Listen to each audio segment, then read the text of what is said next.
Atención. Los temas presentados en este vídeo son los extraídos de la imagen original publicada en el tablón X de 4chan.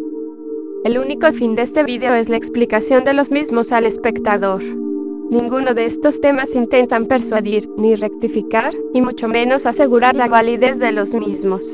Este vídeo es un trabajo arduo de investigación donde, muy de vez en cuando, el autor del mismo dará alguna opinión. Esta aclaración sirve para negar cualquier apoyo a algunas de las teorías cargadas de racismo, xenofobia y antisemitas que se mostrarán a continuación. Sin más que decir, empecemos con este vídeo.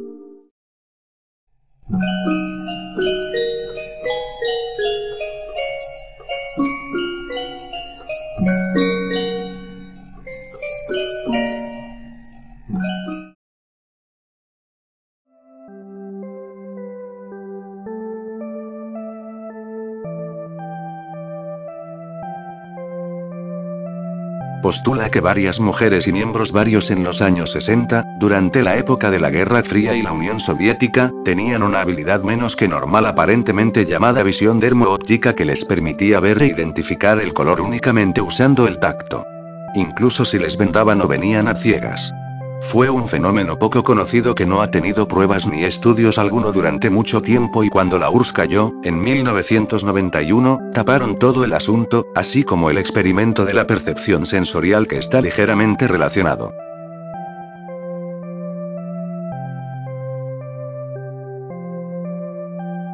Es una teoría bastante larga, demasiado larga, pero intentaré resumirlo lo mejor posible y lo menos desmonetizable, ya que tiene temas que son absurdamente racistas que se remontan a cientos de años.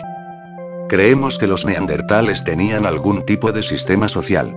Pero básicamente, el Homo sapiens pudo superar afortunadamente a los neandertales, pero a medida que el Homo sapiens relegó en África, comenzaron a poblar partes de Asia y otras partes, eso es todo lo que había allí, hombres correctos, pero cuando fueron a Europa se retuvieron.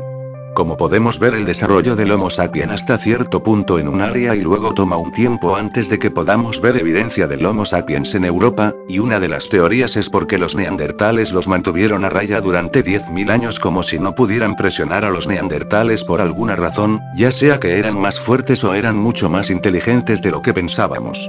Aquí viene lo fuerte de la teoría. Las teorías que acompañan esto se puede decir que son bastante racistas y es que el Homo sapiens hizo una gran presión en Europa, los neandertales finalmente los detuvieron, aunque el Homo sapiens comenzó a hacer grandes incursiones para acabar con los neandertales dijeron: vamos a cruzarnos con esta gente por favor, nos pareceremos a ellos y los controlaremos en secreto detrás de escena, y aquí está la parte racista, ya que, esos neandertales son judíos modernos. Sí, así como lo escuchas. Desde todo este tiempo eran, eso. En general, muchas personas en el planeta tienen al menos un 4% de ADN neandertal. Entre 1 y 4%, sin embargo, no vemos mucho esos números en África o en las poblaciones nativas de América del Sur y América del Norte y cosas así. La sangre neandertal es predominantemente en Europa y partes de Asia, lo que tendría sentido porque tienes esto enorme imperio de neandertales que se cruzaron durante miles de años, por lo que las personas que no tienen sangre neandertal en ellos, son los únicos humanos de raza pura, son 100% Homo sapiens, todos los demás son parcialmente una bestia, son subhumanos. Solo los nativos y los africanos son verdaderos humanos y el problema es que los blancos en todo el mundo subyugan a los verdaderos humanos. Hay mucho más de esta teoría, pero creo que si continúo terminarán abriéndome más de un expediente de investigación, así que dejémoslo aquí.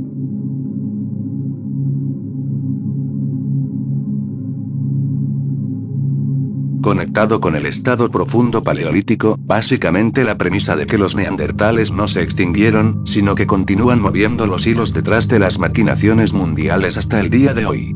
Esta teoría fue defendida por el famoso artista forastero Stukulski, quien creía que toda la miseria de los humanos era causada por los neandertales detrás de escena.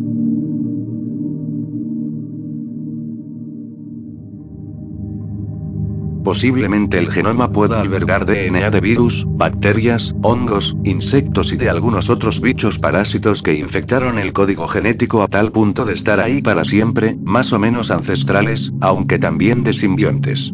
El ideal neodarwinista de la herencia vertical, como motor de la evolución biológica, parece desmoronarse. la vida probablemente deba analizarse como una retícula o red de intercambio del material hereditario. Sería algo así como la estructura de Internet, con grandes autopistas jerárquicas de herencia vertical y pequeños atajos entre ellas de otra de naturaleza horizontal. Y eso fundamentalmente en los seres superiores o eucariotas, por cuanto en el mundo de los procariontes tal jerarquía se difumina, incluso podría diluirse por completo. Día a día, se van descubriendo más casos de la transferencia horizontal de genes entre los tasa más dispares. Resumiendo, esto, prácticamente se explica que hay segmentos del genoma humano que pueden ser más bien entidades parasitarias, bacterias, virus, y entre otros, que se han ido propagando de generación en generación, dañando así el linaje humano e impidiéndonos realizar acciones que, supuestamente, antes podíamos hacer, como magia, telequinesis, y en el caso más realista, estos representan un grave daño hacia nosotros con enfermedades hereditarias.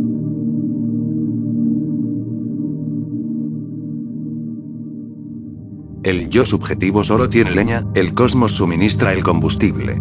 Una vez que el fuego se inicia, las fuerzas cósmicas del tipo apropiado lo acarician.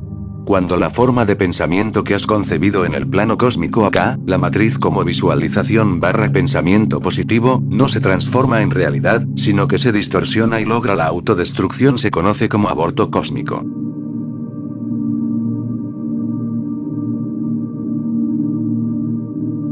¿Qué llevó a que los avistamientos de Fátima de 1917 fueran tan prominentes dentro de la Iglesia Católica? Este es, por supuesto, un tema delicado. La respuesta de un creyente católico a su pregunta sería diferente a la dada por un historiador secular, y reconocería la santidad percibida de los niños testigos y la naturaleza de los milagros que se les atribuyen. Mi respuesta viene más desde la perspectiva secular y comparativa, y eso hay que tenerlo en cuenta.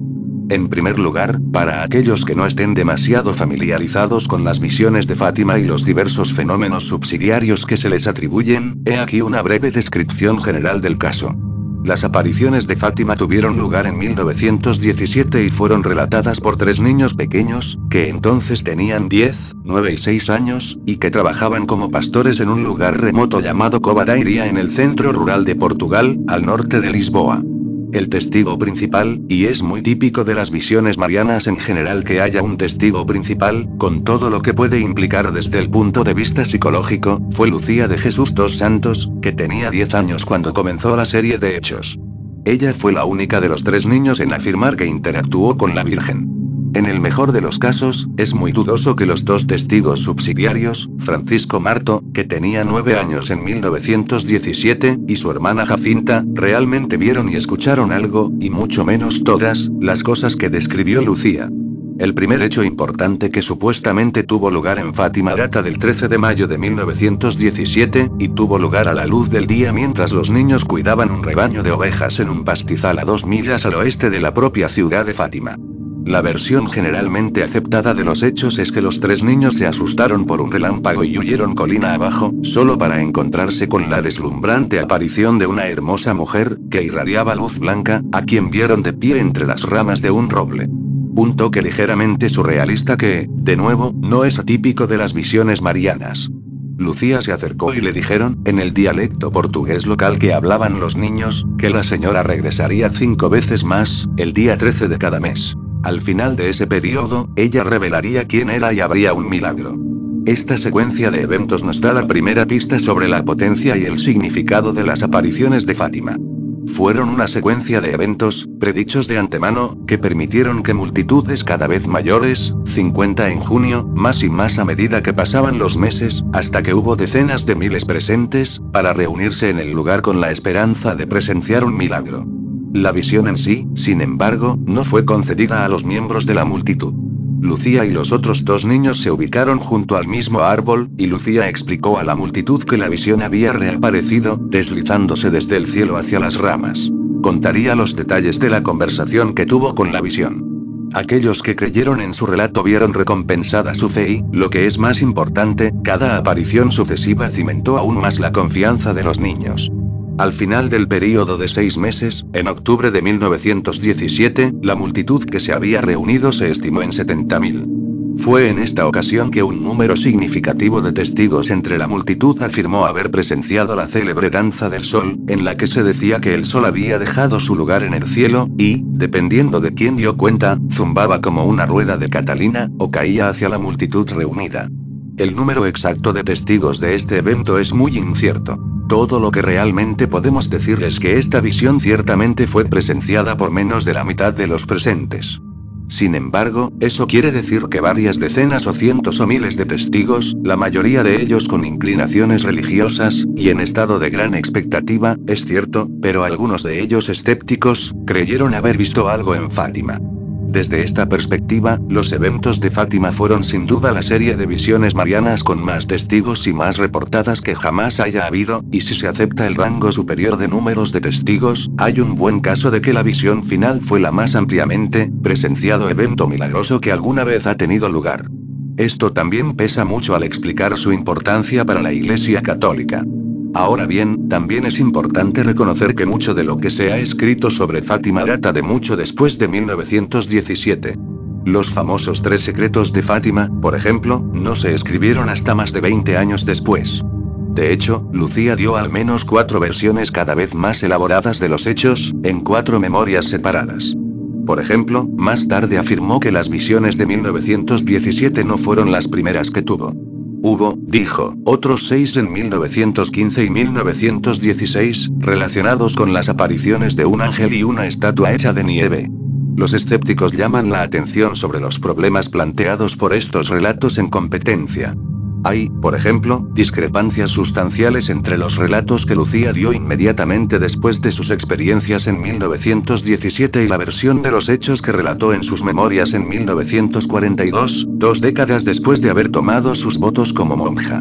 Fue en este año que, además de duplicar el número total de visiones que había reclamado anteriormente, Lucía estableció por primera vez 2 de los 3 famosos secretos de Fátima que se dice le fueron confiados a ella y a sus 2 acompañantes. Estos incluían una visión horrible del infierno y profecías sobre el futuro de Rusia. Cualquiera que no crea en la realidad de las visiones probablemente sospeche que mucho o todo este material debe ser de confiabilidad cuestionable. Como observa el autor Kevin McClure, una de las autoridades más simpatizantes y sensibles en estos asuntos, pasar más de 20 años en la quietud y reclusión de una casa religiosa, apartados del normal devenir de la vida cotidiana, sin duda reviviendo una y otra vez los hechos de 1917, no es el mejor telón de fondo para recordar detalles precisos de lo que debió ser profundamente traumático eventos en la vida de un niño joven e inocente. Habría sido necesario un asombroso grado de objetividad para que esas memorias fueran un registro preciso de lo que realmente sucedió. El más escéptico y único ya alberga serias dudas sobre la fiabilidad de Lucía como testigo, etiquetándola como mimada y mimada, por no hablar de la autoproclamada poseedora de un don para contar historias, y señalando que su propia madre se dice que la etiquetó como nada más que una farsa que está descarriando a la mitad del mundo. Sin embargo, en respuesta a su pregunta, señalaría los siguientes factores, además de los ya mencionados anteriormente, como cruciales para elevar las visiones de Fátima en la estimación del público católico. Las visiones tuvieron lugar en un momento de considerable estrés y tensión social en Portugal. El país había entrado en la Primera Guerra Mundial y las tropas portuguesas luchaban y morían en el frente occidental. Lucía avivó este estrés durante la serie de visiones, por ejemplo, llamando a la multitud a orar por los valientes soldados. Se creía bastante de antemano que el milagro prometido para octubre de 1917 sería el final de la guerra. Los niños testigos fueron y siguieron siendo puros, lo que hace que sea más difícil cuestionar sus relatos, ciertamente para los católicos. Lucía se hizo monja y los otros 2 niños murieron muy poco después en la pandemia de influenza de 1919. Como resultado, nunca hubo retractación alguna por parte de los testigos y ninguno de ellos hizo nada de mala reputación o deshonroso que pudiera haber arrojado dudar de su santidad o idoneidad para ser receptores de visiones del cielo. En este sentido, las visiones de Fátima se parecen más a las que tuvieron lugar en Lourdes, 1858, donde la única niña testigo, Bernadette Soubirous, tomó los votos de monja, como haría Lucía años más tarde. Bernadette, por supuesto, fue canonizada, como lo han sido ahora 2 de los 3 niños testigos en Lourdes, como sin duda la propia Lucía lo será también, con el tiempo. A modo de contraste, la reputación de una serie de eventos que tuvieron lugar en La Salette en los Alpes franceses en 1846, que involucraron a dos niños testigos pastores de ovejas, un niño y una niña, que se parecían mucho a los videntes de Fátima en términos de educación, la edad, la experiencia y la entrega de secretos que se le concedió a la Iglesia, fue gravemente mancillada por sus vidas posteriores. Melanie, la niña visionaria de La Salette, llevó una existencia insatisfecha hasta su muerte en 1904, una vida que incluyó un período breve e inverosímil como carmelita iniciada en Darlington, mientras que el niño testigo, Maximin, se convirtió en un vagabundo crónico. Si sus visiones eran genuinas, podría preguntarse un católico, ¿por qué no se vieron afectados más profunda y positivamente por ellas? Para sorpresa de nadie, para los contemporáneos, el hecho de que la visión no afirmara ser la Virgen María, pero, para el católico promedio, mencionado en historias de otras visiones marianas que habían tenido lugar en otros lugares en el siglo anterior, obviamente lo era, agregó un escalofrío significativo. Así como una apariencia de credibilidad. María, después de todo, era y es una entidad modesta, y su falta de voluntad para proclamarse a sí misma fue una característica de varias otras series de visiones. Esto ayuda a explicar el rápido aumento del tamaño de las multitudes en Covadonga. La larga vida de Lucía, no murió hasta 2005, significó que hubo un testigo vivo para cuestionar y venerar durante la mayor parte de un siglo. Esto, y los múltiples relatos que dio Lucía de sus experiencias, sin duda ayudaron a aumentar la conciencia de las visiones de Fátima. No creo que podamos ignorar el hecho de que los niños trabajaron como pastores, una vocación que no solo los conectó directamente con una parte importante del simbolismo católico, sino que también, para un católico, los convirtió en una opción creíble para ser testigos de un acontecimiento divino. Los 3 secretos de Fátima, que comprendían predicciones para el futuro del mundo y de la Iglesia, atrajeron y continúan atrayendo una gran cantidad de atención adicional al caso. Si bien eran secretos, 2 fueron revelados en 1941 y el tercero en 2000, hubo mucha especulación sobre lo que contenían, y que podrían incluir una visión que estableciera el resultado de la batalla entre la Iglesia y el comunismo. Una mayor preocupación para los católicos de todo el mundo durante el período 1917 a 1991, o una profecía del fin del mundo. Al donar los 3 secretos al Vaticano, Lucía, consciente o inconscientemente, involucró a los sucesivos papas directamente en sus visiones. Juan Pablo II era devoto del culto de Fátima, Benedicto XVI reconoció haber leído el texto del tercer secreto y Francisco, como hemos escuchado esta semana, visitó el lugar y canonizó a los 2 testigos más jóvenes. La participación de figuras tan importantes y respetadas en respaldar la validez de las visiones de Fátima no puede subestimarse cuando se trata de comprender su prominencia en la fe católica.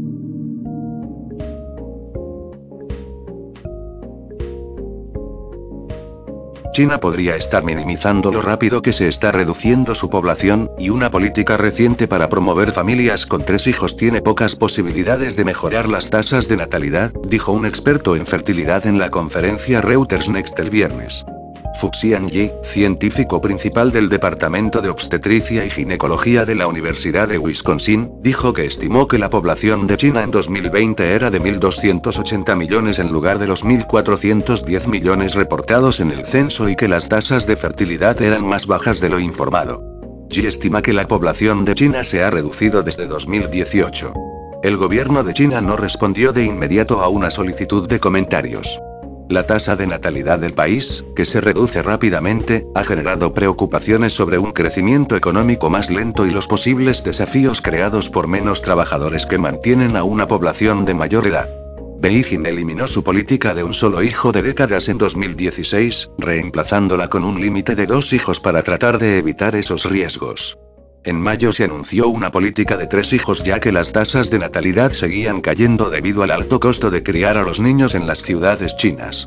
La autora y periodista Lenora Chu dijo que el costo de la educación en China y el estrés mental de los exámenes para ascender en la escala educativa eran un desafío.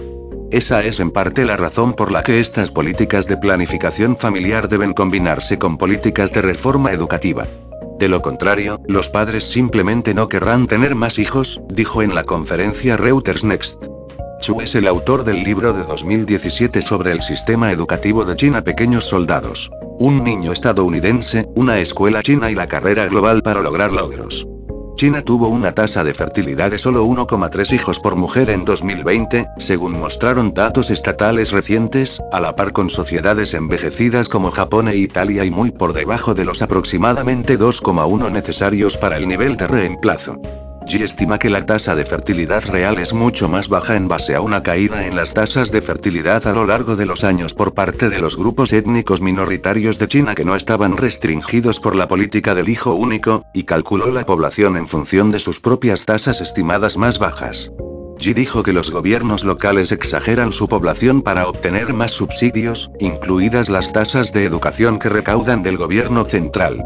Dijo que, con más de 20 beneficios sociales vinculados a un registro de nacimiento, algunas familias estaban usando el mercado negro para comprar un segundo certificado de nacimiento en línea. Las cifras de población se han inflado principalmente por los beneficios financieros.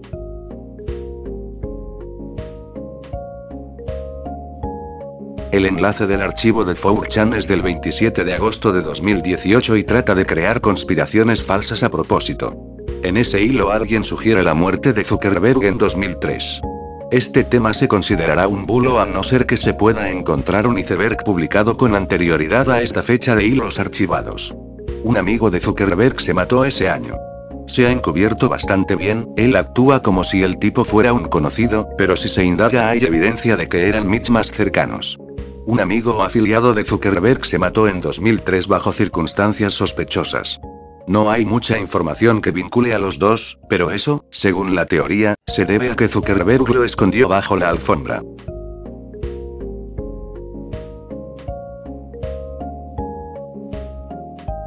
El Smithsonian fue pirateado por un ataque de ransomware en mayo de 2020 y se robó información de los donantes a la institución del museo. El Smithsonian no fue la única organización afectada, ya que otras vieron la misma brecha que tuvo, según los funcionarios del Smithsonian. En su declaración, el Smithsonian dijo sobre la información potencial tomada. Los tipos de información relacionados con los donantes del Smithsonian que se vieron potencialmente afectados por este incidente incluyeron información demográfica como nombres, direcciones, números de teléfono y un resumen de las donaciones.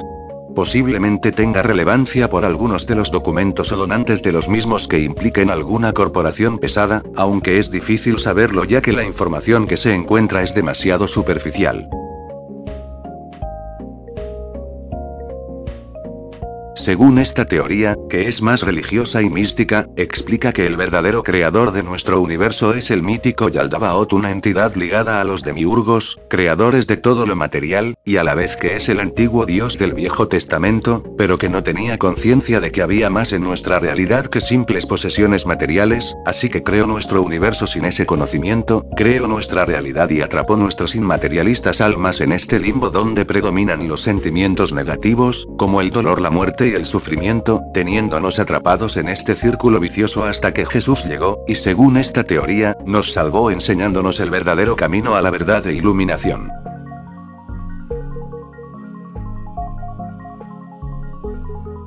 Este es otro de los tópicos que sugieren que el incidente fue algún tipo de sacrificio para salvar a toda la humanidad. Podría ser una idea que se le ocurrió a la gente para sobrellevar una pérdida tan grande o para tratar de encontrar comprensión en un evento traumático. Aunque, es muy común encontrar incidentes de sacrificios cuando se trata de grupos de tipo Illuminati y la era Bush estuvo llena de ellos. El propio presidente de los Estados Unidos era un exalumno de Skull and Bones. Que el tema sea cierto o no, no importa necesariamente si los actores de la parodia se lo creyeron.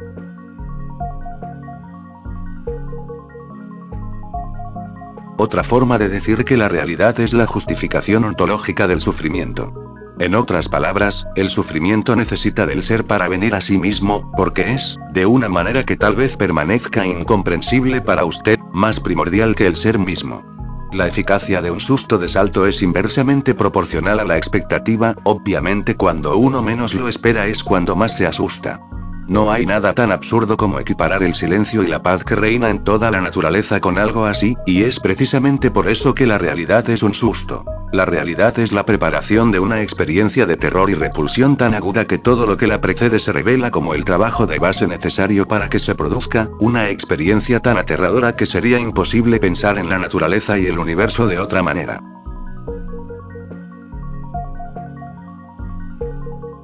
La somatotropina bovina es una hormona peptídica producida por las glándulas pituitarias de las vacas. Al igual que otras hormonas, se produce en pequeñas cantidades y se utiliza para regular los procesos metabólicos. Asimismo, la somatotropina bovina recombinante es una versión sintética de la hormona de crecimiento bovina que se administra al ganado lechero mediante inyección para aumentar la producción de leche. Es posible que el motivo de estar aquí sea para provocar cáncer al ser humano y a eso se refieran con el condicionamiento a esta hormona que se transmite por el alimento, o también a hacernos más dóciles e inofensivos a base de lo que nos alimentamos.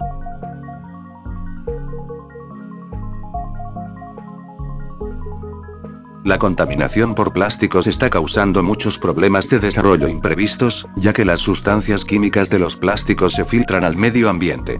El autismo es uno de ellos. Las sustancias químicas llegan al agua potable, las madres beben el agua y los niños nacen autistas.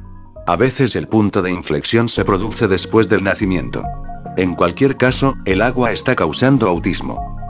Es curioso que esto antes se decía que era por un químico especial que se sometían las plantas potabilizadoras, del cual, si preguntas, hay estudios que dicen que sí, otros que no. Lo que realmente es preocupante es que en la sangre ya se puedan encontrar algunos microplásticos.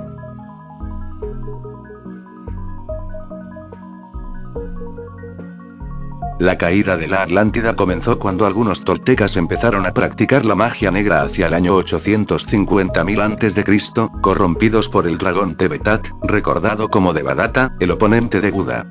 Descrito por Platón, el demiurgo es la entidad que modeló y dio forma al mundo material.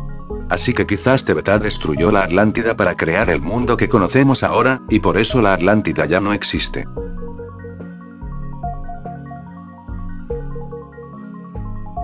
Esta teoría no tiene mucho misterio realmente, ya que postula lo que podría ser de nuestro planeta 300 millones de años en el futuro, cuando las placas tectónicas vuelvan a cambiar de posición, y es que se teoriza que si el océano Índico, si se junta con lo que hoy es Australia, Suramérica, Norteamérica, África y la Antártida, podría dar lugar a Pangea Próxima, que sería el resultado de este masivo movimiento tectónico de la superficie terrestre según claman los expertos y estudiosos de este campo.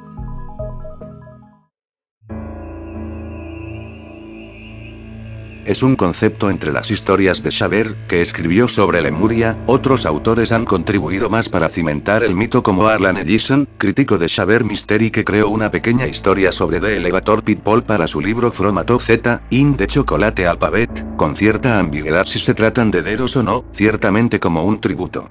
La es de gente del ascensor. Nunca hablan, y no pueden encontrar tu mirada. Hay 500 edificios en Estados Unidos cuyos ascensores van más allá del sótano. Cuando hayas pulsado el botón del sótano y hayas llegado al fondo, debes pulsar el botón del sótano 2 veces más. Las puertas del ascensor se cerrarán y oirás el sonido de los relés especiales que se lanzan, y el ascensor descenderá a las cavernas. El azar no ha visto con buenos ojos a los viajeros ocasionales de esas 500 jaulas. Han pulsado el botón equivocado, demasiadas veces. Han sido agarrados por los que se pasean por las cavernas, y han sido tratados. Ahora viajan en las jaulas. Nunca hablan, y no pueden encontrar su mirada. Miran fijamente los números mientras se encienden y luego se van, cabalgando arriba y abajo incluso después de que haya caído la noche. Hay una tintorería especial que hace el trabajo. Una vez vio a una de ellas y sus ojos se llenaron de gritos. Londres es una ciudad llena de escaleras estrechas y seguras.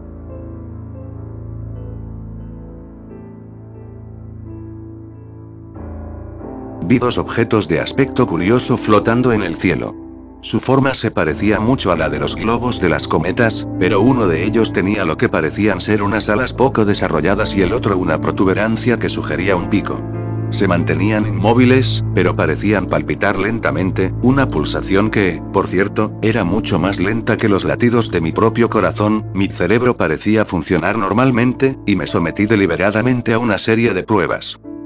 Así lo describió Frank Smith, famoso escalador inglés y quien lideró la primera expedición exitosa para conquistar la montaña Kamet en la India, también fue célebre por participar en las expediciones de 1933, 1936 y 1938 de la montaña más alta de la superficie terrestre en los Himalayas, el monte Everest. Durante su primera excursión en 1933, Frank se encontraba solo a más de 8.565 de metros a nivel del mar en la cresta norte del Everest cuando divisó a los dos objetos voladores no identificados en el cielo. Cabe destacar que en su escalada también había sentido la presencia de otra entidad acechándole e incluso en su delirio le habría ofrecido un pedazo de tarta de menta de Kendall al espejismo creyendo que era real. Ciertamente todo podría deberse a una ilusión óptica o la falta de oxígeno, hipoxia, a gran altura que luego, otros alpinistas relatarían experiencias similares como Nick Scott en su escalada del lado suroeste del Everest en 1975. Por su parte, el compañero de Smith, Eric Shipton, que debió quedarse atrás del récord por sentirse enfermo, relataría que al bajar de las extremas condiciones atmosféricas en el Everest sufrió un breve cuadro de afasia, trastorno del lenguaje donde la persona se le dificulta expresar lo que estaba pensando y terminaba diciendo otra cosa diferente o incoherencias. De repente me di cuenta de que sufría afasia y no podía articular bien las palabras. Por ejemplo, si deseaba decir dame una taza de té, decía algo totalmente diferente, puede ser tranvía, coche, gato, pon. Era una situación muy agravante y me recordaba el destino del banquero de la caza del Snark, aunque me libré de los síntomas más espectaculares de su enfermedad. Como en mi discurso normal todavía me limitaba a susurrar, mi peculiar queja no llamó la atención al principio. Pero no pude disimularla durante mucho tiempo y tuve que sufrir las miradas de compasión de mis compañeros que, obviamente, pensaban: pobre Eric, finalmente lo ha perdido. En realidad, estaba perfectamente lúcido. Incluso podía visualizar las palabras que quería decir, pero mi lengua se negaba a realizar los movimientos necesarios. Lo cual refuerza la teoría del mal de altura y falta de oxígeno en los picos del Everest, o alguna alucinación provocado por la niebla y las sombras de las nubes.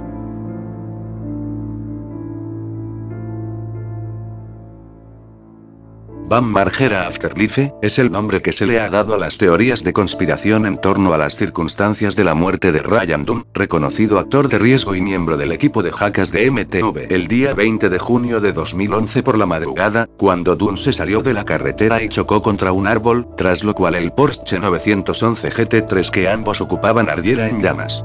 El accidente cegó la vida de Ryan y su copiloto Zachary Artuella, asistente de producción en la película Hackers Number 2. Horas antes, Ryan Dunn compartía a través de Twitter fotos de él y Zachary bebiendo alcohol en el restaurante Barnaby's Westchester en Westchester, Pensilvania.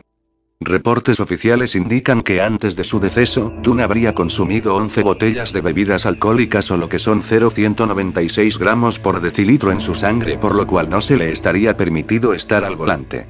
Su muerte suscitó reacciones diversas en los familiares, amigos más cercanos y fans de Hackers que lamentaban su pérdida, pero no se hicieron esperar aquellas personas que aprovechando el suceso relacionaran a Dunn como parte de variadas teorías de la conspiración, rituales de sangre y sacrificios humanos. En la entrevista realizada a Van Margera, amigo cercano de la víctima y coestrella de Hackers, reveló haber sentido el momento de su partida y tener un arranque de furia sin ninguna razón aparente, además de haber estado en llamada con él unas horas antes de lo ocurrido en Arizona, donde le haría llegar que saldría a beber y que él conduciría, sintiéndose culpable por no haberlo evitado.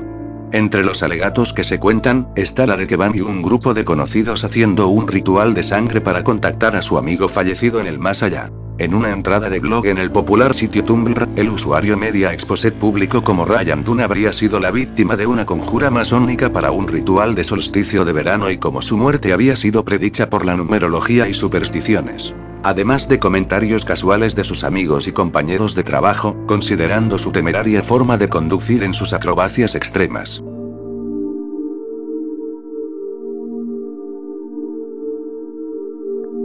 Las tiendas de colchones existen principalmente para romper los espacios inmobiliarios. El cambio de modelo se produjo a mediados de la década de 2010, donde se convirtió en la proliferación de tiendas como Starbucks y Subway y en realidad finalmente bajó el valor de una zona en el tiempo debido a la atracción de las personas de bajos ingresos a un espacio comercial determinado. Según esta alocada teoría, se sugiere que esta compañía de colchones, creo, están estratégicamente puestas en lugares específicos de todos Estados Unidos para realizar operaciones masivas de lavado de dinero.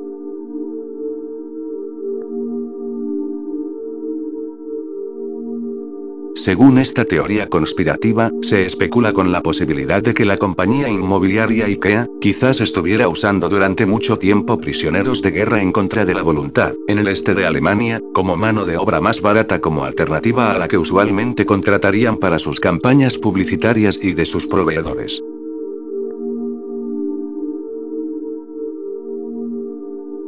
Según Scott Waring, un infame ufólogo propietario del sitio web database.com, ha encontrado pruebas al 100% de que hay campamentos alienígenas avanzados o bases lunares situadas en la superficie lunar.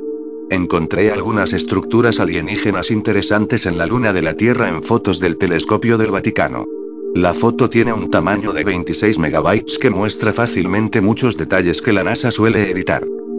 Según el ufólogo, encontró dos áreas distintas en las fotos del Vaticano que está seguro de que son bases alienígenas escondidas a plena vista. Claramente hay dos estructuras en esta foto que se pasó por alto. Una estructura tiene una enorme puerta abierta. La otra se encuentra dentro de un cráter. Ambas están cerca de las sombras para ayudar a ocultarlas, dijo. Y sí, no encontré las fotos en ningún lado, salvo estas dos que supuestamente son las verdaderas.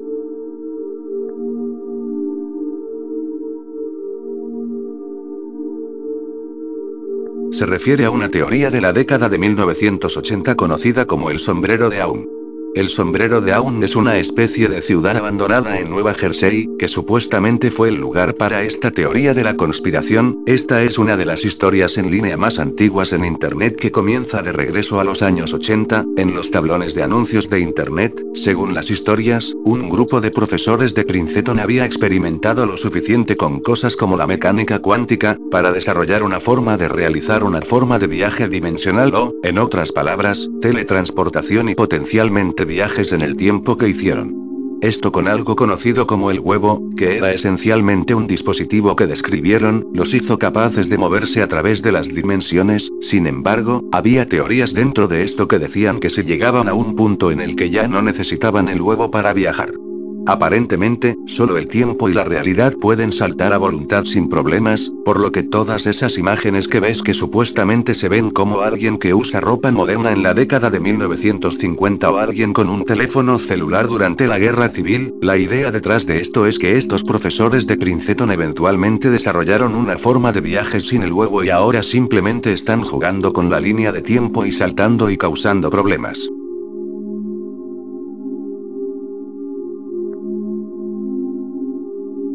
La toxicidad del oxígeno es una condición resultante de los efectos nocivos de respirar oxígeno molecular a presiones parciales elevadas. Los casos graves pueden provocar daños celulares y la muerte, y los efectos se observan con mayor frecuencia en el sistema nervioso central, los pulmones y los ojos. Históricamente, la afección del sistema nervioso central se denominaba efecto Paul-Bert, y la afección pulmonar, efecto Lorraine-Smith, en honor a los investigadores que fueron pioneros en los descubrimientos y descripciones a finales del siglo XIX. La toxicidad del oxígeno es un problema para los buceadores submarinos, las personas que reciben altas concentraciones de oxígeno suplementario, especialmente los bebés prematuros, y los que se someten a la terapia de oxígeno hiperbárico. Aunque la parte de conspiración dicta que en realidad el oxígeno es el causante de nuestra muerte prematura, encontré más interesante el artículo estipulado. Pero sí, el oxígeno es tóxico, solo que nuestros pulmones pueden remediarlo.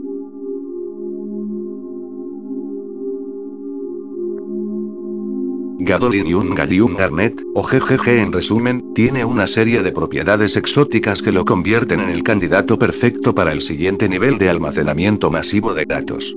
En primer lugar, es de naturaleza cristalina y sus lingotes se pueden cultivar fácilmente mediante la siembra de Chojnacki. En segundo lugar, tiene una red cúbica y, por lo tanto, cualquier escritura láser 3D sobre ella y las lecturas posteriores se pueden realizar con la máxima precisión. En tercer lugar, la dureza de su cristal, expresada en la escala de Mohs, se sitúa entre la de la ortoclasa feldespato y la del topacio, que no es ni demasiado difícil de procesar económicamente a gran escala ni demasiado blanda como para correr el riesgo de que los datos se vean comprometidos debido a frecuentes y prolongadas operaciones. Ciclos de lectura y escritura. Y, por último, GGG ya se ha utilizado en un campo relacionado, el campo de memoria de burbuja magnética, como sustrato para las películas magnético-ópticas. Básicamente, se habla sobre un sistema de almacenamiento que permitiría un enorme avance tecnológico sobre los procesadores que existen actualmente, pero que, por cuestiones de nuestra primitiva ciencia, aún no se ha logrado.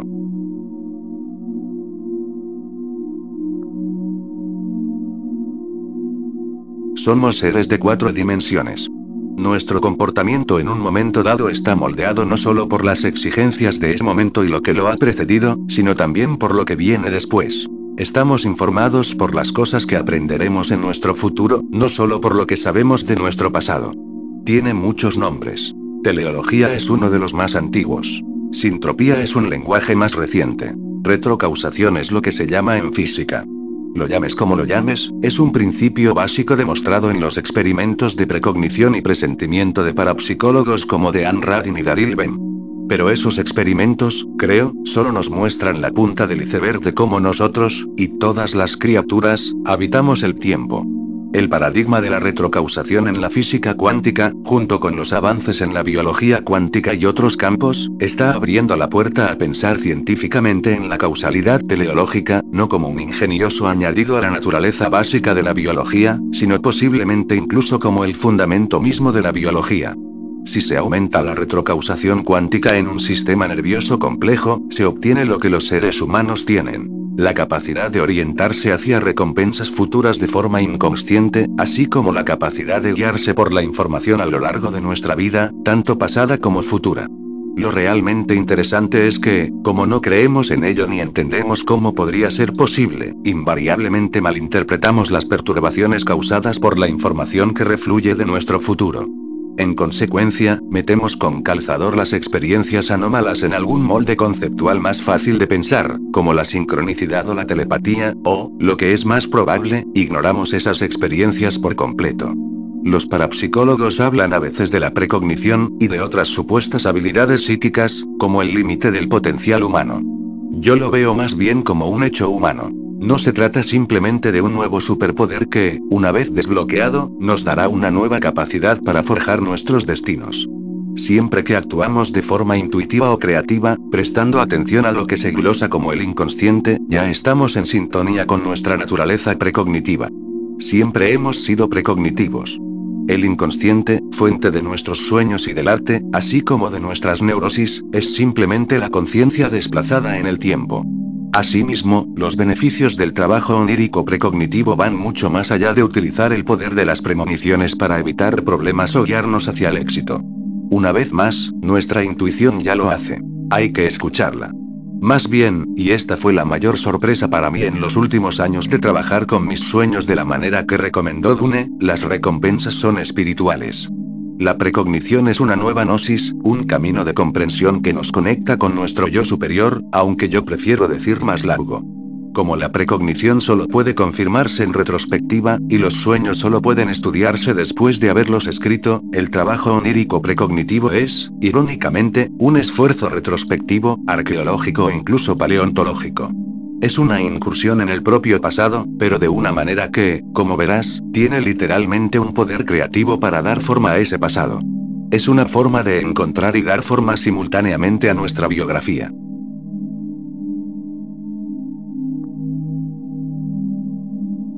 El tema de la guerra psicotrópica, donde se teoriza que en la época de la Guerra Fría los soldados fueron usados como conejillos de indias con LSD, para comprobar su resistencia psicológica y mental, al igual que se cree que la Unión Soviética hacía uso de estas drogas secretas y está estrechamente relacionado con el MK Ultra en parte. Cosa que, como hemos visto en anteriores ocasiones, parece ser bastante cierto, claro, si tomamos en cuenta que estos hechos sean reales.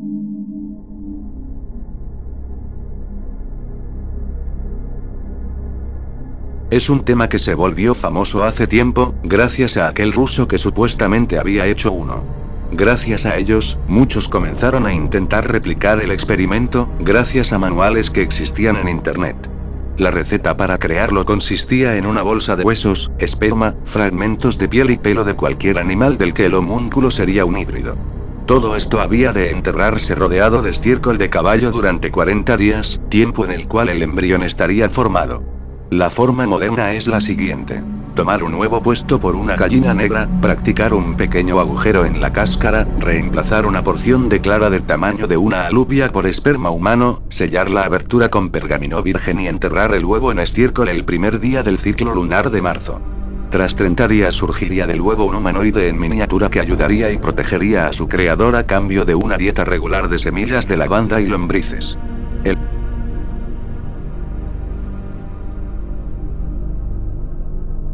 Nacido solo 2 años después de su hermano Jesús, David Cristo rara vez recibe más que una nota a pie de página en los libros de historia y los documentos religiosos. Pintor de talento medio, Dave viajó por lo que hoy es el Oriente Medio moderno, difundiendo su propio mensaje, pero lamentablemente no llegó a las alturas de su hermano y luchó contra las expectativas puestas en él tras la muerte de su hermano. Conocido como Dave por su puñado de amigos, las anotaciones del diario privado del hermano menor de Cristo fueron descubiertas a finales de la década de 1950, pero fueron encubiertas por los funcionarios del Vaticano, que consideraron que su existencia podría disminuir la reputación intachable de Dios, siendo Dave el segundo ejemplo de que el Señor era un padre ausente. Aunque se ha escrito que Jesús pudo haber tenido hasta 5 hermanos, incluyendo a Santiago, José, Judas, Simón y David, Dave es el único hermano que fue engendrado por Dios.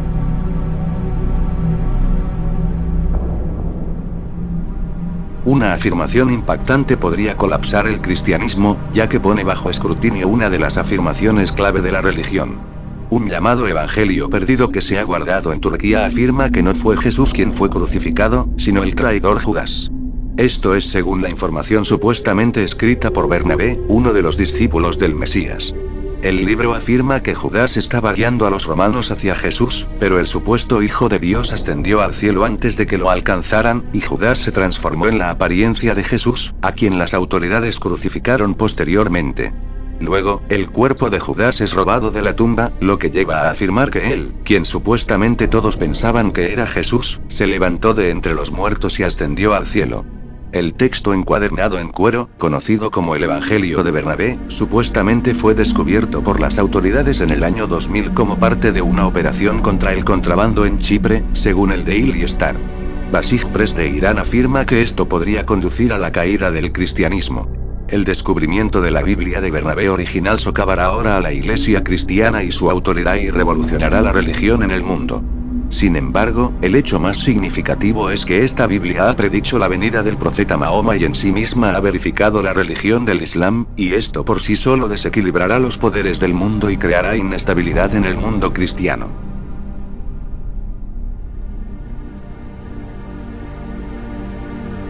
El drama ecológico en el que se ha aventurado el planeta ha sido objeto durante mucho tiempo de una ignorancia sistemática. Este período ha acabado.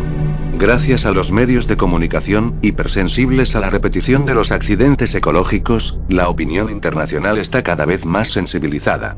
Hoy en día todo el mundo habla de ecología. Los políticos, los tecnócratas, los industriales. Desgraciadamente, siempre en términos de simples perturbaciones. Pues bien, las perturbaciones ecológicas del medio ambiente solo son la parte visible de un mal más profundo y más considerable, relativo a las maneras de vivir y de ser en sociedad sobre este planeta. La ecología medioambiental debería pensarse como formando un bloque totalmente inseparable con la ecología social y la ecología mental. No se trata de unificar arbitrariamente, bajo una ideología de recambio, campos profundamente heterogéneos, sino de hacer que se entrecrucen prácticas innovadoras de la recomposición de las subjetividades individuales y colectivas, en el seno de nuevos contextos técnico-científicos y de las nuevas coordenadas geopolíticas.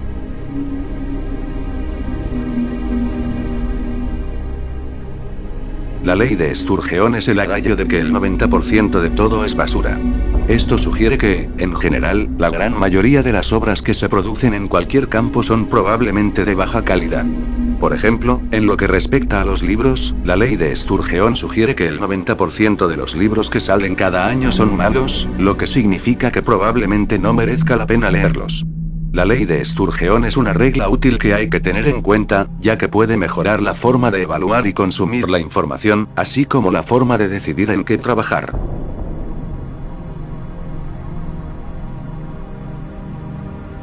El trabajo que aquí se presenta es una reconstrucción histórico-sistemática de la fundamentación de la moralidad en el estoicismo, articulada sobre la base de la así llamada doctrina de la Oikeibusi.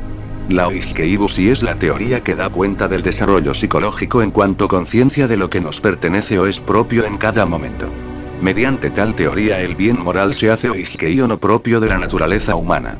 En primera instancia, alude a la familiaridad que todo viviente tiene con su propia constitución y se conecta estrechamente con la tendencia a la autoconservación, a la que, al contrario que los epicúreos, el estoicismo clásico otorgó el carácter de impulso básico de todo viviente. Desde el momento en que nace, el ser vivo tiene conciencia de sí mismo y, dado que ha sido dotado de una familiaridad respecto de sí mismo, persigue lo que lo beneficia y rechaza lo que lo daña. A través de este proceso básico reflexivo, el niño, caso de los humanos, comienza a discriminar lo que le es propio o familiar, o Oikeion, de lo que le es extraño o ajeno, Agdioctrion.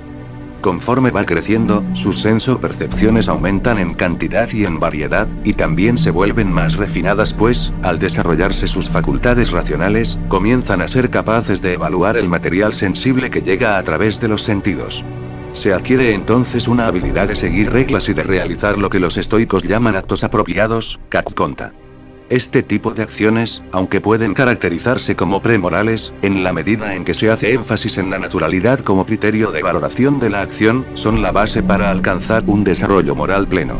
A lo largo de un proceso de modulación de los impulsos naturales mediante la razón, la naturaleza humana sufre un cambio cualitativo que culmina, en el caso de completarse el proceso de la Oikeibusi, con el logro del fin natural, a saber, el logro de la virtud, o sea, de una vida en conformidad con la naturaleza. Esta es propiamente la esfera de moralidad o de las acciones perfectas, Katorkummata, en la que se asumen los elementos naturales elevados a un plano de consideración racional por parte de la gente. La tesis de fondo del planteamiento estoico tiene que ver, en cierto modo, con el hecho de trascender las limitaciones de nuestra naturaleza empírica, pero sobre todo con vivir conforme a la naturaleza. En la senda originaria de lo que mucho siglo más tarde señalará Kant, a propósito de la distinción primordial entre las leyes de la naturaleza y las leyes de la libertad, los estoicos han definido y afrontado radicalmente el problema que, desde el punto de vista de su propia constitución natural, se presenta en el ser humano, a saber, que en él están operativas dos naturalezas, y cuanto más se acentúa la diferencia entre ambas, tanto más compleja se convierte la definición del bien moral. La solución estoica a esta tensión pasa por subordinar la naturaleza particular y empírica del ser humano en favor de la naturaleza universal cosmológica. El resultado paradójico de su planteamiento es que se trata de una ecuación perfecta entre naturaleza y racionalidad.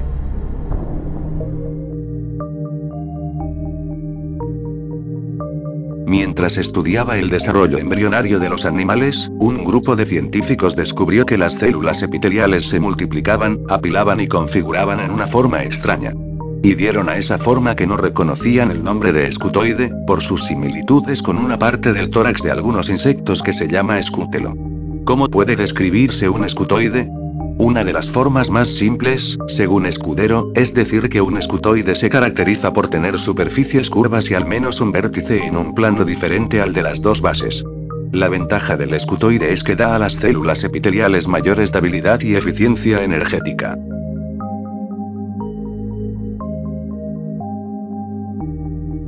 El leopardo de Zanzíbar es una población de leopardo africano de la isla de Unguja, en el archipiélago de Zanzíbar, Tanzania, que se considera extirpada debido a la persecución por parte de los cazadores locales y a la pérdida de su hábitat. Era el mayor carnívoro terrestre de la isla y el depredador más importante. El aumento de los conflictos entre las personas y los leopardos en el siglo XX llevó a la demonización del leopardo de Zanzíbar y a intentos decididos de exterminarlo. Los esfuerzos por desarrollar un programa de conservación del leopardo a mediados de la década de 1990 se archivaron cuando los investigadores de la vida silvestre llegaron a la conclusión de que había pocas perspectivas de supervivencia de la población a largo plazo. En 2018, un leopardo fue grabado por una cámara trampa, renovando así las esperanzas de supervivencia de la población, aunque algunos expertos siguen siendo escépticos.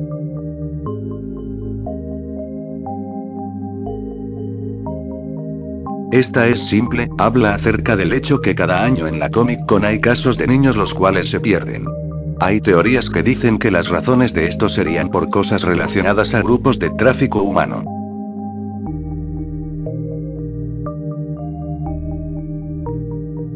¿Podría la observación de la energía oscura por parte de la humanidad haber acortado la vida del universo? La respuesta es sí, según el autor de un nuevo artículo científico que ha salido a la luz recientemente. En el último número de la revista New Scientist, el artículo, solo para suscriptores, titulado La observación del universo ha acelerado su fin, se analiza el artículo y sus afirmaciones. Al principio del artículo de New Scientist, el profesor Krauss afirma que por increíble que parezca, nuestra detección de la energía oscura puede haber reducido la esperanza de vida del universo.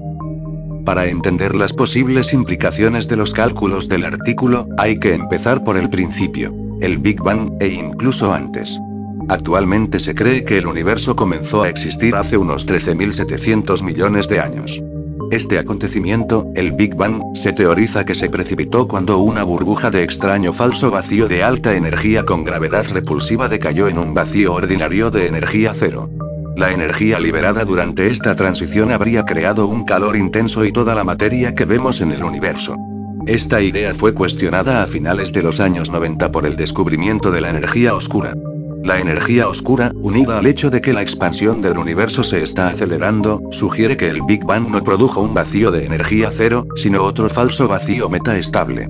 Utilizando la analogía de un átomo radiactivo en decadencia, en el que los cambios de estado energético se producen de forma aleatoria, el profesor Krauss afirma que es totalmente posible que el estado energético del universo vuelva a decaer, haciendo borrón y cuenta nueva en nuestro universo. En pocas palabras, esto significaría que nosotros, y todo lo que conocemos, dejaríamos de existir. Sin embargo, dado que se trata de una cuestión cuántica en su esencia, Krauss señala que las mediciones pueden afectar al resultado del sistema. Sugiere que nuestras mediciones de las supernovas en 1998, que detectaron la existencia de la energía oscura, pueden haber puesto a cero el reloj de desintegración del falso vacío, devolviéndolo al régimen de desintegración rápida, y disminuyendo en gran medida la posibilidad de que el universo sobreviva.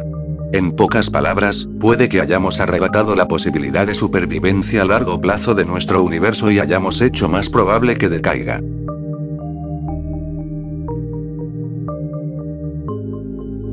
Hay muchos argumentos a favor de la existencia de Dios. El argumento ontológico de Anselmo, el argumento cosmológico, el argumento teleológico, el argumento moral y el argumento de la experiencia inmediata de Dios. Pero si aún no crees, estos argumentos no te convencerán. Son construcciones post-hoc para apuntalar las creencias existentes. Los contraargumentos dicen que la religión es una idea mala pero arraigada. Las religiones venden feas doctrinas que tienen feas consecuencias. Los llamados libros sagrados exigen la ejecución de las brujas, apoyan la esclavitud, respaldan la matanza de infieles y herejes, hacen la guerra, condenan la homosexualidad y denigran a las mujeres. Las religiones promueven la división y la desigualdad. Tienen grupos internos, personas elegidas, y grupos externos. O quizás, solo es la representación errónea del hombre a lo largo de los años, modificando los libros sagrados a su beneficio y justificando la religión para sus atroces actos, que era el medio de manipulación de masas por excelencia en ese entonces.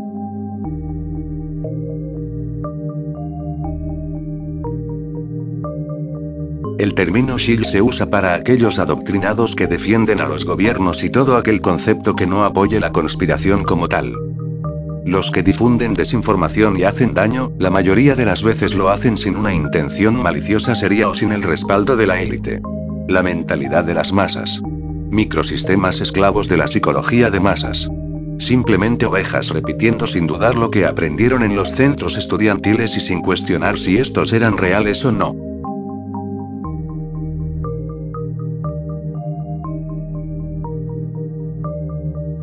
El agujero de Mel fue una leyenda urbana de un supuesto pozo en la tierra sin fondo, del cual, se cree, existen criaturas atroces que tuvieron que ser encubiertas por el gobierno de Estados Unidos.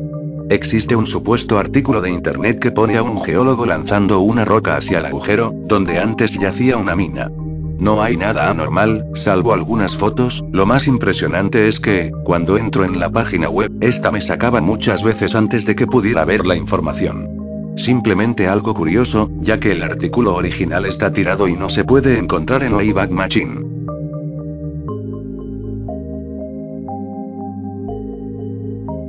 Un mercado negro clandestino que comercia y vende carne humana.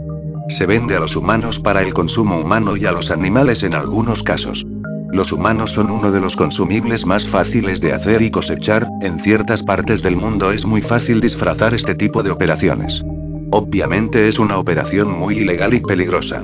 Aunque está considerado como falso incluso por 4chan, así que no hay mucho de qué preocuparnos.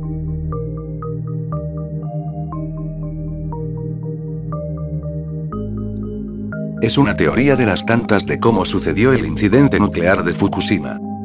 Se dice como Fukushima abrió un portal a otro universo. Algún portal a otra dimensión en Fukushima después del suceso de la planta nuclear. Fukushima realmente logró abrir portales a diferentes dimensiones. La historia del incidente nuclear fue un encubrimiento, explicando la radiación y el terremoto. Y como sabrán, no hay ninguna fuente creíble al respecto.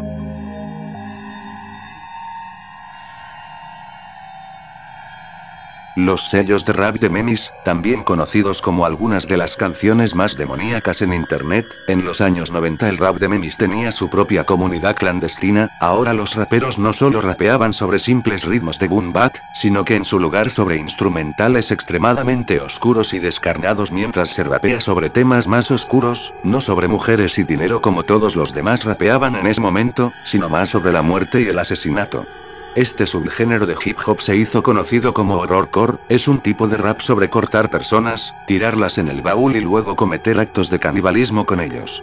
Un sigilo es un tipo de símbolo usado en magia. El término generalmente se ha referido a un tipo de firma pictórica de una deidad o espíritu en el uso moderno, especialmente en el contexto de la magia del caos. Sigil se refiere a una representación simbólica del resultado deseado del practicante, por lo que básicamente es algo con representación simbólica en el contexto de la magia. Cuando decimos el resultado deseado del practicante, eso significa que, quien quiera que esté en este caso haciendo una canción, básicamente está pidiendo un deseo, quiere un resultado y está usando este sigilo para obtener lo que quiere. Por aquí dejaremos este tema, que se relaciona con la siguiente parte.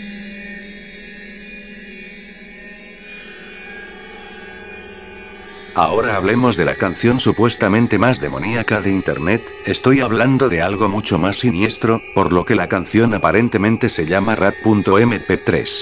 Si Memes Rap Sigil, es un instrumental creado usando muestras de asesinatos y R-word, aunque esa también es una opción. Esta teoría también establece que los cadáveres de las víctimas estaban en la habitación en la que se estaba grabando la canción, lo que provocó que las energías demoníacas se transportaran dentro del archivo de la canción, tomando a 6 como las víctimas fatales de este hecho. Básicamente, dice que hay 3 teorías al respecto. Se encontró el teléfono de un niño perdido y solo tenía un archivo de audio que mensajes subliminales o induce a la locura. La segunda teoría establece que puede ser un audio de 13 segundos que todos los raperos utilizan subliminalmente en sus discos para manipular a los oyentes. Y la tercera, esta teoría establece que hay 8 canciones de 8 bandas diferentes. Cada canción narra directa o indirectamente los asesinatos cometidos por cada uno de los miembros de cada banda. La energía negativa causada por estos asesinatos se encuentra dentro de estas canciones.